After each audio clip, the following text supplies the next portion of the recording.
हर हर महादेव। आइए सुनाते हैं 16 सोमवार व्रत कथा। पहले समय में किसी नगर में एक धनी व्यापारी रहता था। दूर दूर तक उसका व्यापार फैला हुआ था। नगर में सभी लोग उस व्यापारी का सम्मान करते थे। इतना सब कुछ से संपन्न होने के बाद भी वह व्यापारी दुखी था, क्योंकि उसको कोई पुत्र नहीं था, जिस कारण अपने मृत्यु के पश्चाताप व्यापारी के उत्तराधिकारी की चिंता में उसे हमेशा सताती रहती थी।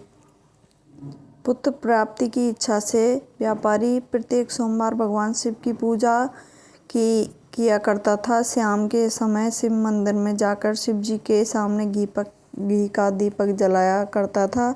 उसकी भक्ति देखकर मां पार्वती प्रसन्न हो गई। भगवान शिव से उस व्यापारी की मनोकामना पूर्ण करने का निवेदन किया। भगवान शिव बोले, इन संसार में सबको अपने कर्म के अनुसार फल मिलता है। जो प्राणी जैसा कर्म करेगा उसे फल भी उसी प्रकार मिलेगा। शिव जी द्वारा समझाने के बावजूद मां पार्वती नहीं मानी। उस व्यापारी की मनोकामना पूर्ति हेतु शिव जी से बार बार अनुरोध करती रही। अंत माता के आग्रह को देखकर भगवान भोलेनाथ को उस व्यापारी को पुत्र प्राप्ति का वरदान देना पड़ा। वरदान देने के पश्चाताप भोलेनाथ मां पार्वती से बोले, आपके आग्रह पर मैंने पुत्र प्राप्ति का वरदान तो दे दिया है, परंतु इसका यह पुत्र 16 वर्ष से अधिक नहीं जिएगा। उसी रात भगवान शिव ने व्यापारी के स्वप्न में आए हुए उससे पुत्र प्राप्ति का वरदान दिया और उसके पुत्र के 16 वर्ष तक की जीवित रहने की बात भी बताई। भगवान के वरदान से व्यापारी को खुशी तो हुई, लेकिन पुत्र की अल्पायु की चिंता ने उसकी खुशी को नष्ट कर दिया। व्यापारी पहले की तरह सोमवार के व्रत दिन भगवान शिव का विधित व्रत करता था। कुछ महीने के बाद उसके घर अति सुंदर बालक जन्म लिया। घर में खुशियां भर गईं। बड़े धूमधाम से पुत्र जन्म का समारोह मनाया गया, परंतु व्यापारी को पुत्र जन्म की अधिक खुशी नहीं हुई, क्योंकि उसे पुत्र की अल्प आयु के रहस्य का पता था। जब पुत्र 12 वर्ष का हुआ तो व्यापारी ने उसके मामा के साथ उसे पढ़ने के लिए वाराणसी भेज दिया। उसका लड़का अपने मामा के साथ शिक्षा प्राप्ति हेतु चल दिया। रास्ते में जहाँ भी जाते मामा भांजे विश्राम हेतु करते, वहीं यज्ञ और ब्राह्मणों को भोजन कराते। लंबी यात्रा के बाद मामा भांजे एक नगर में पहुँचे। उस नगर में नगर के राजा की कन्या का विवाह था, जिस कारण पूरे नगर को सजाया गया था। निश्चित समय पर बारात आ गई, लेकिन वर का पिता अपने बेटे के एक आंख से काना होने के कारण वह चिंतित था। उसे भय था कि इस बात का पता चलने पर कहीं राजा विवाह से इनकार न कर दें, इससे की बदनामी भी होगी। वर के पिता ने व्यापारी के पुत्र को देखा तो उसे मस्तिष्क में एक विचार आया। उसने सोचा, क्यों न इस लड़के को दूल्हा बनाकर राजकुमारी से ब्याह करा दूं। विवाह के बाद इसको धन देकर विदा कर दूंगा। जब राजकुमारी को अपने नगर ले जाऊंगा। वर के पिता ने लड़के के मामा से इस संबंध में बात की। मामा ने धन मिलने के लालच में वर के पिता की बात स्वीकार कर ली। लड़के को दूल्हे का वस्त्र पहनाकर राजकुमारी को विवाह करा दिया। राजा ने बहुत सारा धन देकर राजकुमारी को विदा किया। शादी के बाद जब लड़का राजकुमारी के साथ लौट रहा था तो वह सच नहीं छुपा सका। उसने राजकुमारी की ओढ़नी पर लिख दिया, राजकुमारी, तुम्हारा विवाह मेरे साथ हुआ है। मैं वाराणसी पढ़ने के लिए जा रहा हूँ और तुम्हें जिस नवयुवक की पत्नी बनने जा रही हो वो कान्हा है। जब राजकुमारी ने अपनी ओढ़नी पर यह पढ़ा लिखा देखा तो उसने कान्हे लड़के के साथ जाने से इनकार कर दिया। राजा सब बातें जानकर राजकुमारी को महल में रख लिया।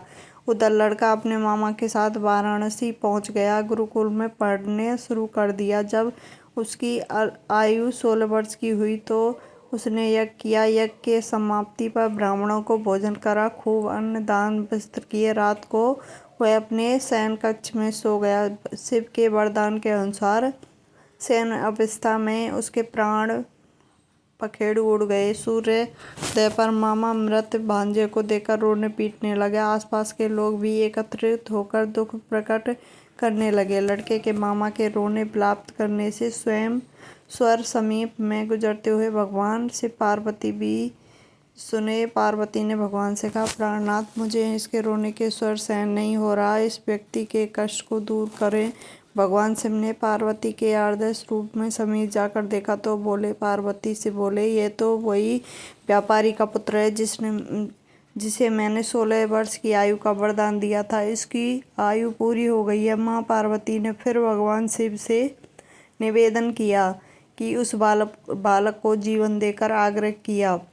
माता पार्वती के आग्रह पर भगवान शिव ने लड़के को जीवित होने का वरदान दिया। कुछ ही पल में वह जीवित होकर उठ बैठा। शिक्षा समाप्त करके लड़का मामा के साथ अपने नगर की ओर चल दिया। दोनों चलते हुए उसी नगर में पहुंच गए जहां उसका विवाह हुआ था। उस नगर में भी यज्ञ का आयोजन किया। समीप से गुजरते हुए नगर के राजा ने यज्ञ का आयोजन देखा।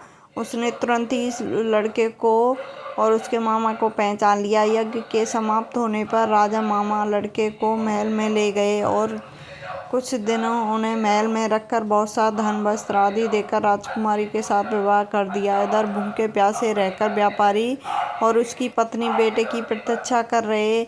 उन्होंने प्रतीक्षा कर रखी थी कि यदि उन्हें अपने बेटे की मृत्यु का समाचार मिला तो दोनों अपने प्राण त्याग देंगे। परंतु जैसे ही उसने बेटे के जीवित वापस लौटने का समाचार सुना तो वह बहुत प्रसन्न हुआ।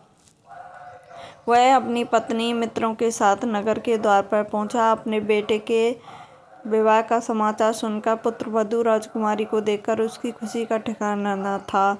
उसी रात भगवान शिव ने व्यापारी के स्वप्न में आकर, हे श्रेष्ठी, मैंने तेरे सोमवार का व्रत करने और कथा सुनने से प्रसन्न होकर तेरे पुत्र की लंबी आयु की प्रदान की है। पुत्र की लंबी आयु जानकर व्यापारी बहुत प्रसन्न था। सोमवार का व्रत करने से व्यापारी के घर में खुशियां लौट आईं।